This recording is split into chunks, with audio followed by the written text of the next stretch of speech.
नमस्ते हजुरहरुलाई हाम्रो चुलामा स्वागत छ। आज मैले कोपी, मटर र आलुको रेसिपी लिएर आएको छु। हजुरहरुले सुरुदेखि अन्त्यसम्म हेरेर साथ दिनुहुन्छ भन्ने आशा गर्दछु। मैले बनाउने सामग्रीहरू लिइसकेको छु। अब मैले चाहिँ डेक्चीमा पानी थोरै बसाइराखेको छु कोपी बफ्याउनको लागि। अब पानीमा चाहिँ थोरै नुन लगाउँदै छु, आधा चम्चा। कोपी बफ्याएर पकाएको चाहिँ मिठो पनि हुन्छ, छिटो पनि पाक्छ। मैले चाहिँ पानीमा कोपी लगाउँदैछु बफ्याउनलाई। हाफ बोइल मात्रै बफ्याउनु पर्छ, पुरा पकाउनु हुँदैन। हेर्नुस् त, बफ्याइसके मैले। हाफ बोइल मात्रै बफ्याउने हो। अनि कोपीलाई चाहिँ फेरि मैले पानीबाट तार्दैछु, तारिसकेको छु। अब मैले ग्यासमाथि कराई बसाइसकेको छु। अब तोरीको तेल लगाउँदैछु म। तोरीको तेल चाहिँ निकै नै लगाउनुपर्छ। कोपीहरूमा चाहिँ मसला तेलहरू भएको मसलादार नै मिठो हुन्छ। अब म तेल लगाइसकेँ, तेल तातिसकेको छ। अब जिरा म आधी चम्चा फुर्याउँदैछु, तेजपत्ता 2टा, ल्वाङ, सुकमेल, दालचिनी लगाएको। त्यस पछाडि प्याज एउटा काटेर मसिनो गरेर काटेको लगाउँदैछु।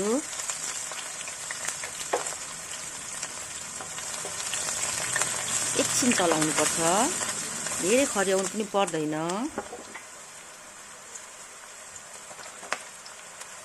आलु चाहिँ मैले बफ्याएको छुइनँ, आलु लगाइसकेँ। त्यस कारणले गर्दा प्याज सँगसँगै मैले आलु लगाएको।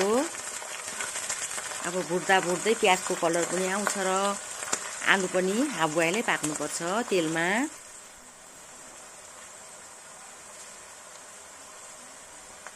अब बेसार आधी चम्चा, नुन चाहिँ स्वाद अनुसार। मैले आलुलाई मात्रै पुग्ने नुन लगाएको छु। अब यसरी एकछिन चलाउने।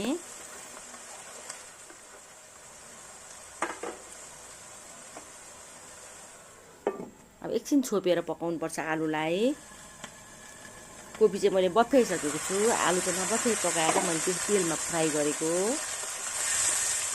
राम्ररी चलाउनुपर्छ एकछिन।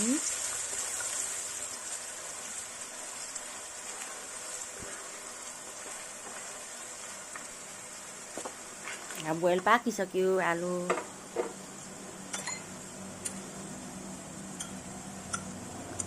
अदुवा र लसुनको पेस्ट लगाउँदैछु म 2 चम्चा।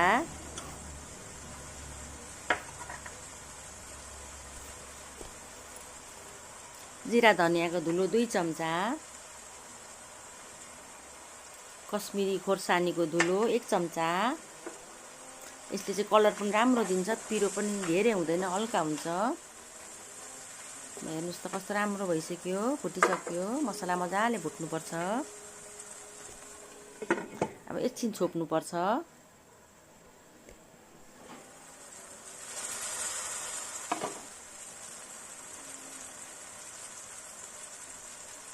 अब टमाटर मैले पिसेर राखेको थिएँ मिक्सरमा, पिसेको टमाटर लगाएको। जाडो मौसममा चाहिँ टमाटर त्यति राम्रो पाक्दैन, त्यस कारणले मैले पिसेरै लगाएको छु। चलाइसकेर मजाले पाक्नु छोडिदिनुपर्छ एकछिन टमाटरलाई।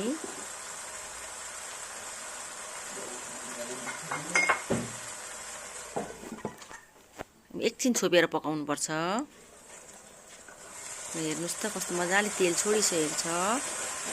अब मसलाले सबै तेलहरू छोडिसक्यो। अब भइसक्नु आँटेको छ पाकेर।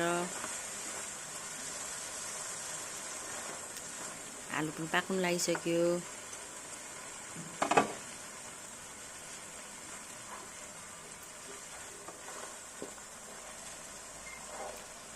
मैले कोसा मटर छोडाएर लगाएको हो।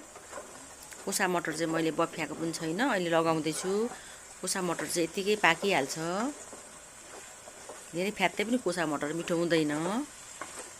त्यस कारणले मैले चाहिँ अब अहिले लगाउँदैछु।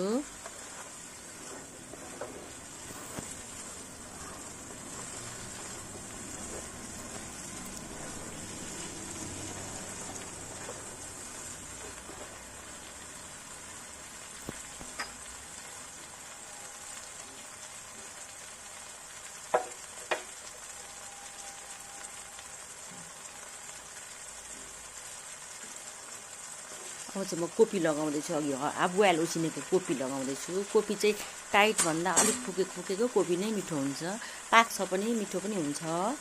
अघि नुन मैले आधी लगाएको थिएँ, अब फेरि कोपी लगाएपछि आधी लगाउँदैछु। अब यो चाहिँ गरम मसला लगाएको।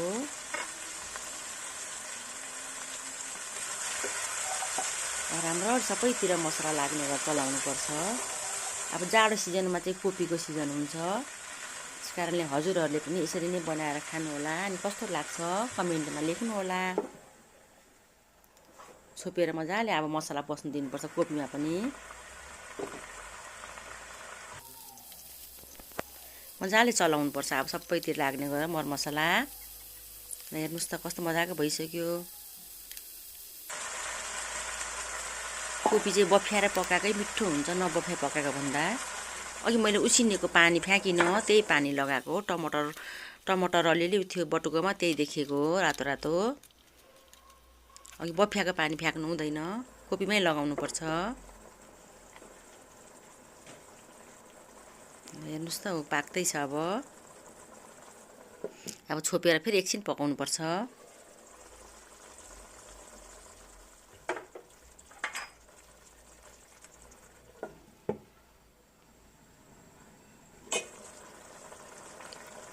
कस्तो राम्रो कलर आइसकेको छ। ल हेर्नुहोस् त सबैतिर मरमसला लागेर पाकेर रेडी भइसक्नु आँट्यो। यो चाहिँ खाना रोटीसँग जेसँग खाँदा नि हुन्छ।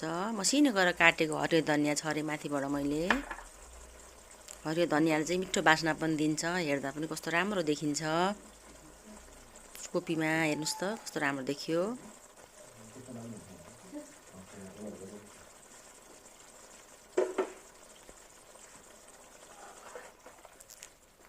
मजाले चलाउनुपर्छ यो सबैतिर धनियाँ लाग्ने गरेर। हजुरहरूलाई देखाउँछु पाके कि पाकेन भनेर। पाकिसकेको छ, आलु पनि कोपी पनि पाकिसकेको छ।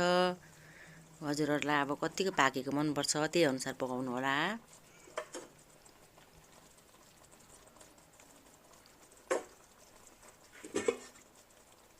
हेर्नुहोस् त कस्तो राम्रो खाउँ लाग्दो भइसक्यो। अब एकैछिन छोप्ने हो, एकछिन छोपेर निकाल्दैछु म। कस्तो राम्रो कलर आइसकेको छ। ल हेर्नुहोस् त एकछिन छोपेर राखेपछि कलर पनि राम्रो देखिन्छ, माथिबाट तेलहरू पनि तरिन्छ। कस्तो राम्रो देखिएको छ, खाउँ लाग्ने कोपी मटर आलुको तरकारी। म हजुरहरूलाई सर्भ गरेर नि देखाउँदैछु। हजुरहरूलाई भिडियो कस्तो लाग्छ मन परेमा लाइक सब्सक्राइब कमेन्ट गरिदिनु होला र साथीभाइहरूसँग सेयर गर्न पनि नभुल्नुहोला। धन्यवाद।